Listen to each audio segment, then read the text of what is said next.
Merong karagdagang ulat si Julius Disamboron na lagi nakatutok sa inyo ngayon sa BFP-NCR. Julius, ano yung pinaka-latest mong update dyan? Yes, maraming salamat at magandang umaga nga sa iyo, Emil.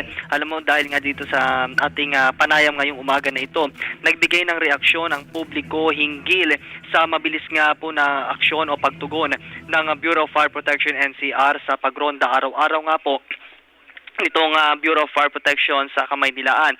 Compare kasi nung last year, Sir Emil, at Superintendent Baruelo, nung last year po, mas mababa na po ngayon insidente po ng nagaganap na sunog dito po sa Kamaynilaan. Kung kaya't ang reaction po ng publiko ay masaya po sila at pinuri po nila ang mabilis na aksyon po ng Bureau of Fire Protection. Dito lamang po sa pag-iikot natin sa may bahagi nga ng Kamanava area dahil nga araw-araw nga ang kadalasang nagaganap nga itong mga insidente ng sunog, nakikita na po nila na talagang araw-araw din ang pag-iikot ng mga bumbero natin at ng mga pamatay sunog.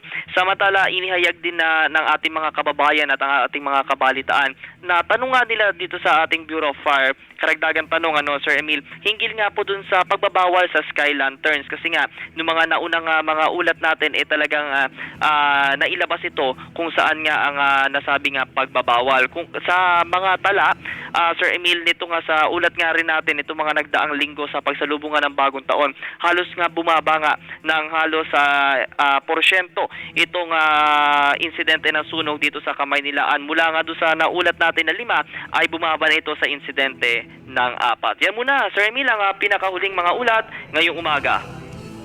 Maraming salamat sa iyo, Julius Disamboron, para sa iyong latest update.